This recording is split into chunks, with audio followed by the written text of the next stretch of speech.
Assalamualaikum warahmatullahi wabarakatuh. Bismillahirrahmanirrahim. Perkenalkan, nama saya Danisra Ananda dari kelas 10 RPL. Baiklah, saya memaparkan tentang teks laporan hasil observasi. Adapun pemaparan saya yaitu teks observasi adalah teks yang berisi tentang laporan suatu informasi dari suatu objek yang telah diamati secara langsung. Kemudian, struktur teks observasi. Struktur teks observasi ada 3. Yang pertama, pernyataan umum, yaitu penggambaran umum atau pengantar hal-hal yang akan disampaikan. Yang kedua, deskripsi bagian, penguraian secara detail tentang objek dan bagian-bagiannya. Kemudian, deskripsi manfaat, penjelasan tentang manfaat objek dalam kehidupan kita sehari-hari. Kemudian, ciri kebahasan teks observasi. Adapun ciri kebahasan teks observasi yaitu yang pertama, kata serta frasa verba dan nomina. Yang kedua, afiksasi. Ketiga, kalimat definisi dan deskripsi serta kalimat simpleks dan kompleks.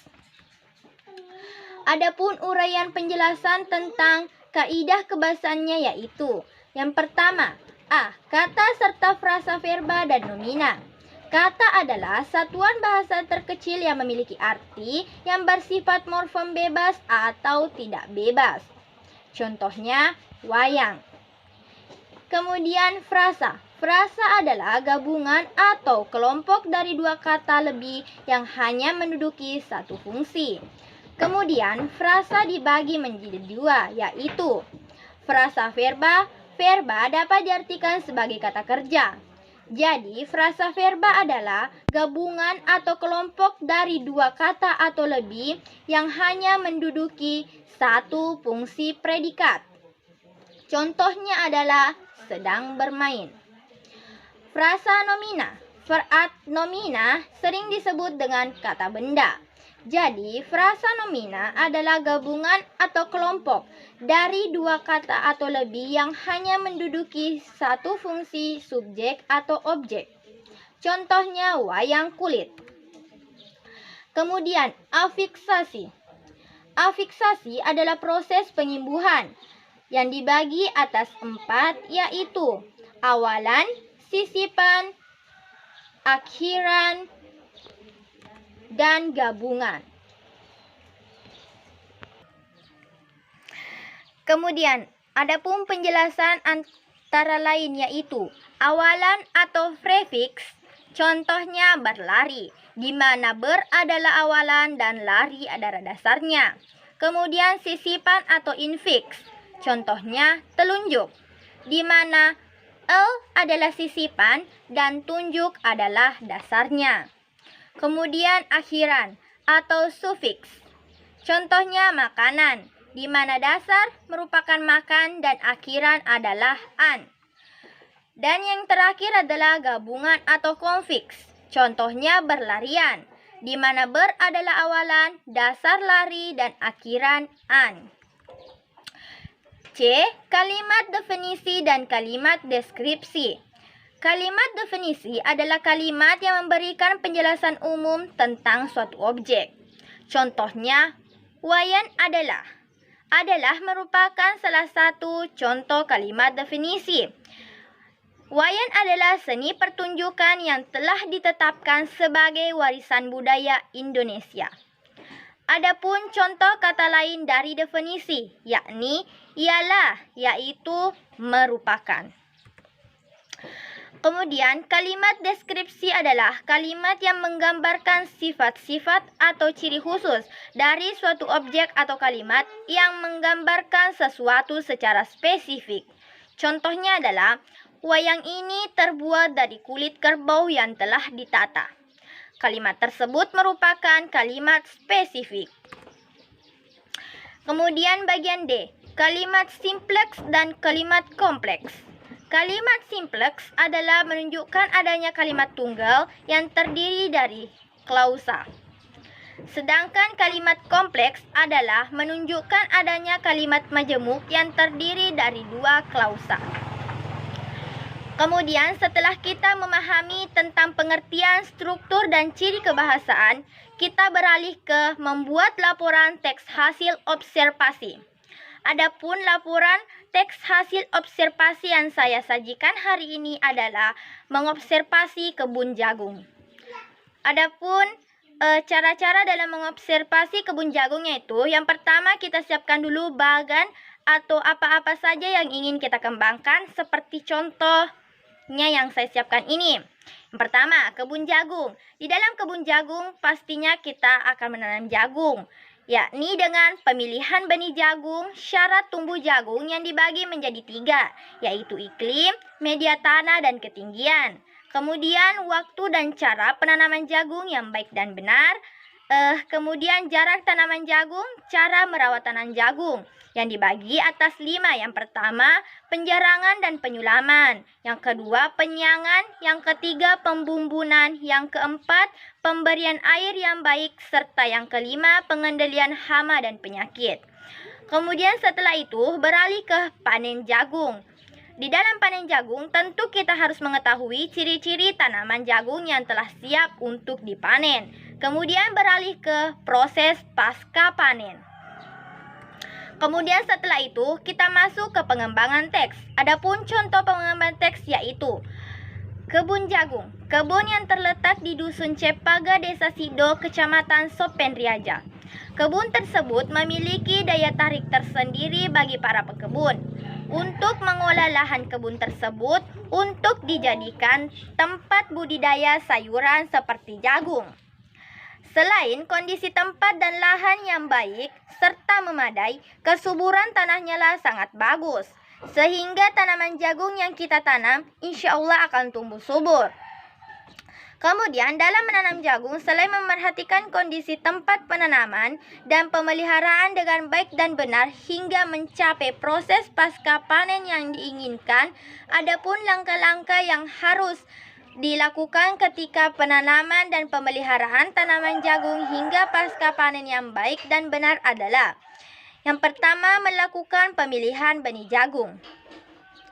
Untuk mendapatkan tanaman jagung yang bagus serta hasil yang diinginkan, kita harus melakukan pemilihan benih jagung sebelum melakukan penanaman. Jenis jagung yang saya pilih di sini adalah benih jagung hibrida varietas BC 226 yang telah diberikan perlakuan pestisida agar tanaman terlindung dari berbagai serangan penyakit dan memudahkan tumbuhnya tanaman jagung. Setelah melakukan pemilihan benih yang unggul, kita beralih ke tahap syarat tumbuhnya tanaman jagung. Tentunya untuk tumbuhnya tanaman jagung yang baik harus memiliki syarat tertentu, yaitu tanaman jagung dapat tumbuh dalam berbagai kondisi. Namun, agar dapat hasil produksi tinggi, maka harus memperhatikan beberapa syarat, yaitu A. Iklim. Beriklim subtropis atau tropis atau pada musim hujan yang baik serta cahaya matahari yang baik pula agar pertumbuhan tidak terhambat sehingga tidak membentuk buah.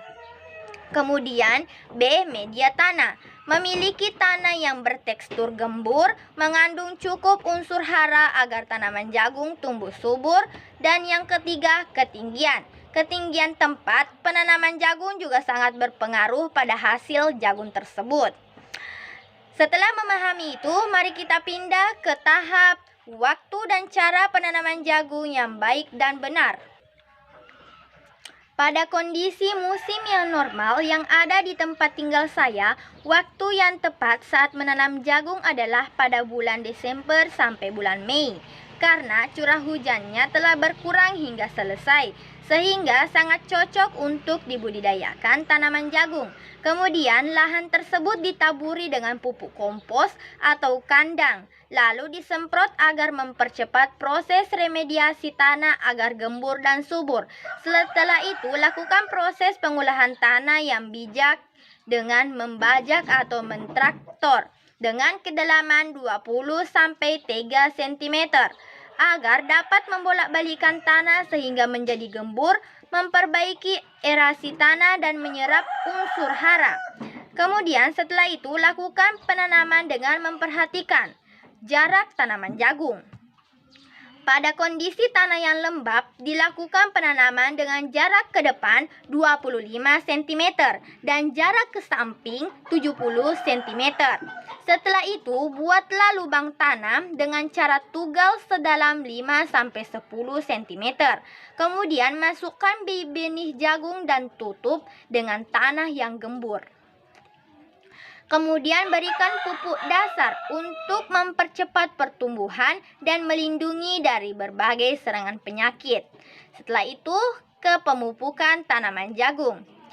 Setelah tanaman jagung tumbuh, lakukan penyemprotan untuk hama kecil pada saat berumur 25-30 hari setelah tanam dengan pemupukan dengan pupuk urea 200 kg per hektare. Dan pada saat berumur 40-45 hari, lakukan pemupukan kedua dengan pupuk urea 200 kg per hektare. Kemudian beralih ke tahap cara merawat tanaman jagung. Di dalam pemeliharaan atau perawatan memiliki beberapa tahap, yaitu yang pertama penjarangan dan penyulaman. Melakukan penanaman 2 atau lebih biji jagung, sehingga apabila ada yang mati, maka dapat mendapatkan pengganti yang baru. Yang kedua, penyiangan. Melakukan pembersihan tanaman pengganggu yang berada di sekitar tanaman jagung, seperti rumput liar dan lain-lainnya. Yang ketiga, pembumbunan.